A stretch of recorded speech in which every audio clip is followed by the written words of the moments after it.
Angelo Annaloro was born on May 21, 1910, in Sicily, Italy.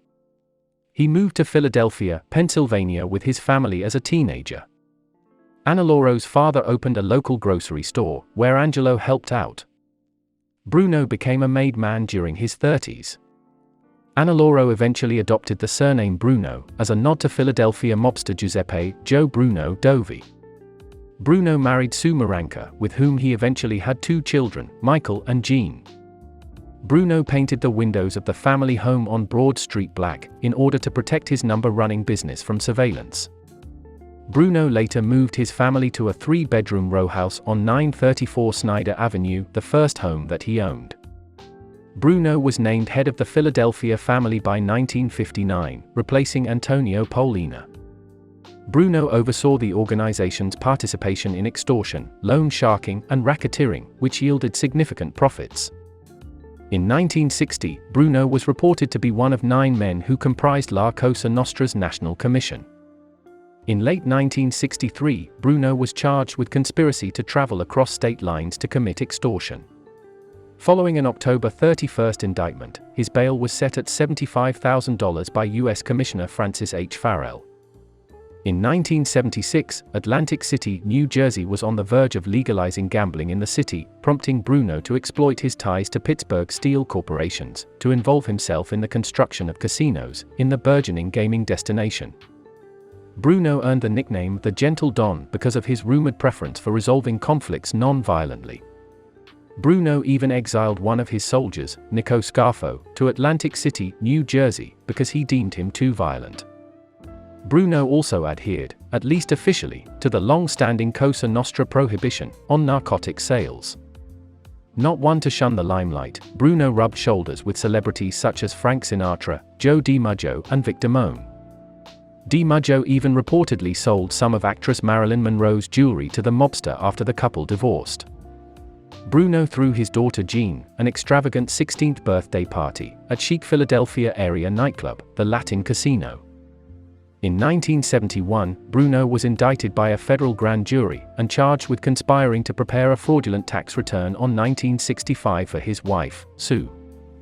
Mrs. Bruno was charged with knowingly submitting the alleged false return. However, after Bruno's co-defendants, Martin Cooper Smith and Marvin Levin, were granted a separate trial and acquitted, following the 3-week proceedings, with his conspiracy charge dismissed. However, following Bruno's refusal to testify before the State Commission of Investigation, he was incarcerated at the state prison, located at Yardville, New Jersey. In April of 1977, Bruno met with New York's Gambino crime family, Capo Regime Paul Castellano at Cherry Hill, New Jersey's Valentino's restaurant. According to investigators, the summit was convened at the Gambino's request, because of their interest in securing Bruno's approval to operate in Atlantic City, which was a part of his South Jersey turf for decades, and would soon be hosting legalized casino gambling. Subsequently, 2 Gambino family members met with Bruno at his home on April 10, Easter Sunday, at which an agreement between the 2 organizations was reached. In May, Bruno agreed to testify before the State Commission of Investigation, but ultimately failed to satisfy the panel's inquiries regarding organized crime in New Jersey. In June, New Jersey Governor Brendan Byrne signed a bill allowing casino betting in the Garden State. On Friday, March 21, 1980, Bruno had a meal of chicken Sicilian and rigatoni marinara at South Philadelphia Coos Little Italy restaurant, before heading home. He was killed by a single shotgun blast to the back of his head, as he sat in the front passenger seat of a car parked in front of his South Philadelphia row house, located at 934 Snyder Avenue. He remained seated upright, with his mouth open in death. Bruno's driver, John Stanfer, sustained minor injuries from shotgun pellets. Bruno's murder is widely believed to have been retaliation from members of his own organization, who resented his agreement to allow the Gambinos to conduct business within their territory. It would later be revealed that Philadelphia family consigliere Anthony Caponigro had put out a contract to murder Bruno. Bruno's funeral was held on March 27. His copper-lined casket weighed 800 pounds. Bruno's death would bring an end to the longest tenure of anyone atop the Philadelphia family in the organization's history.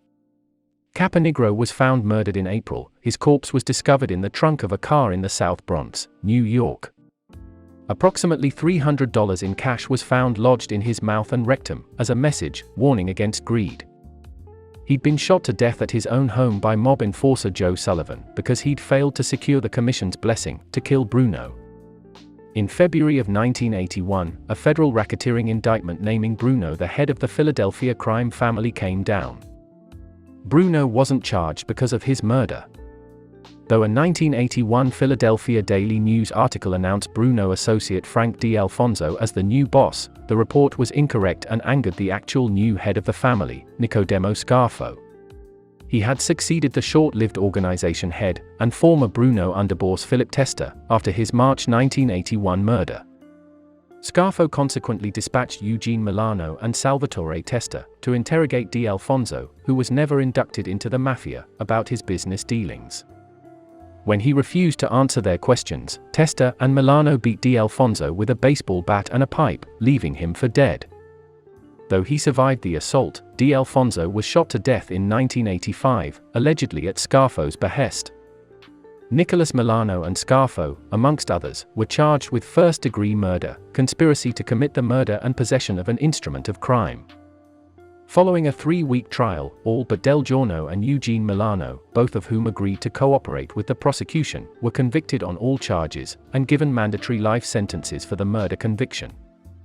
However, the convictions were reversed on appeal in 1992, largely due to prosecutorial misconduct. On March 17, 2016, the Philadelphia Historical Commission rejected a petition to have Bruno's 3-bedroom Snyder Avenue designated as one of the city's historical landmarks.